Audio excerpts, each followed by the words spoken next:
Good morning. Just testing the microphone here since I've been having some issues with other recordings that are conducted here. And yeah, finally, I can do live stream on. I can find the stream on StreamYard now. I have a feeling that this is a far better microphone that I've had before. The thing here is some of the earbuds that I had, they have some microphones that I remember. And how do you call this? I occasionally um, I hate myself sometimes. Yeah, I know it's quite an irony that I hate myself sometimes, but here I've been doing some tests lately, and then I have some earbuds that have microphones, of course. And now I'm testing this microphone, I get the opportunity to see how this would go. Let's see. I need another place to share this. Now where the hell's my messenger? I had to send it there, and then um, that recipient on the messenger would be in charge of getting this, uh, getting the rest of the messages or the rest of the stream posted there. It's just a test broadcast anyway, with the title "Study with Me." Let's see. I'll be back.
Okay, having a crowded table and having other people in the same household call you out occasionally for questions and whatnot, it can be really a trouble. It can be a source of trouble. Not always the best thing to do. hmm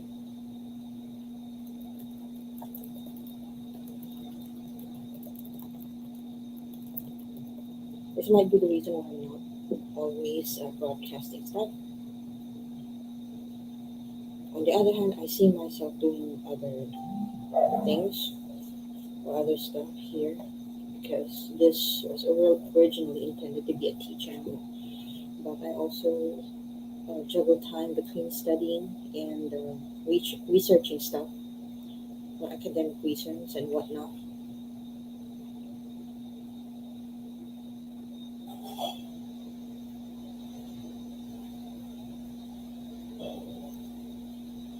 Okay, so let's start here. Okay, political law review, chapter 1, general considerations. Scope of the study. Political law is that branch of public law which deals with the organization and operations of the governmental organs of the state and defines the relations of the state with the inhabitants of its territory, as defined in the case of People versus Perfecto, Philippine Reports, Volume 43, page 887. Okay, in the present law curriculum prescribed by the Supreme Court, political law embraces constitutional law 1 and 2, administrative law, and the law on public officers, election law, and the law on municipal corporations. Constitutional Law 1, which is the particular subject of this work, is a study of the structure and powers of the government of the Republic of the Philippines. It also deals with certain basic concepts of political law, such as the nature of the state, the supremacy of the Constitution, the separation of powers, and the rule of the majority. Necessity for the study. And the inclusion of political law as a required subject in the law course is one of the reasons for its study. Every citizen, regardless of calling, should understand the mechanics and motivations of his government. This must be so because sovereignty resides in the people and all government authority emanates from them. It is upon the active involvement in the public affairs of every Filipino that the success of the Republic of the Philippines will depend. The fundamental law provides that all educational institutions shall include the study of the Constitution as part of the curricula as defined in uh, Article 14, Section 3 of the 1987 Constitution.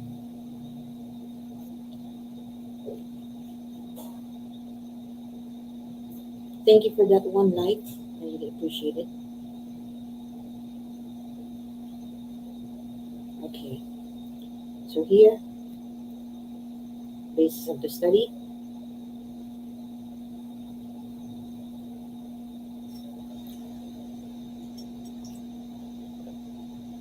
Sorry about that.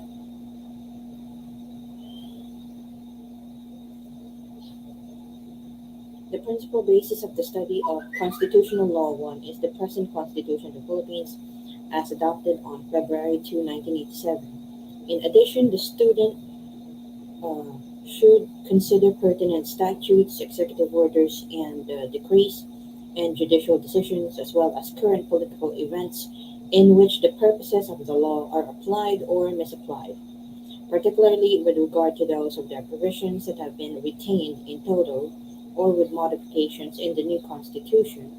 The Constitutions of 1935 and 1973, which served as its working drafts, are an integral part of this study.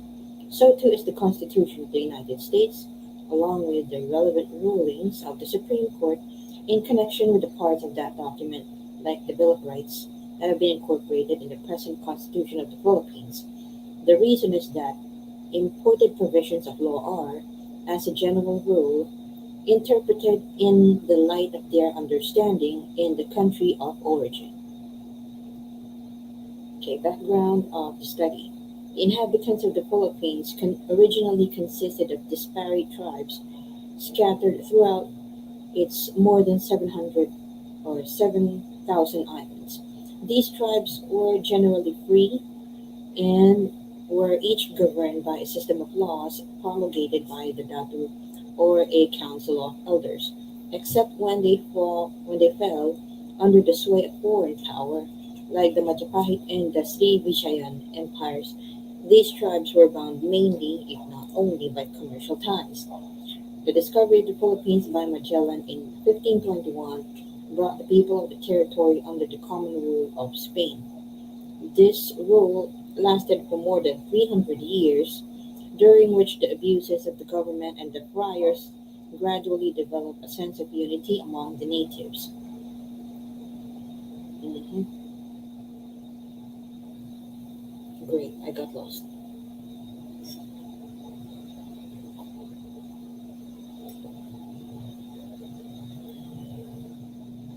Rizal and other propagandists were later to ignite the spirit of nationalism that was to fuel the Philippine Revolution, started by the fiery Bonifacio and won under the able generalship of Emilio Aguinaldo. The Philippine Revolution finally ended Spanish sovereignty in the Philippines. On June 12, 1898, the Philippine independence was proclaimed, and on January 21, 1899, the first Philippine Republic was established with Aguinaldo as its president. The Malolos Constitution, under which the new government was established, was the first democratic constitution ever to be promulgated in the whole of Asia. Significantly, it established a parliamentary system, but with the president and not the prime minister as head of the government.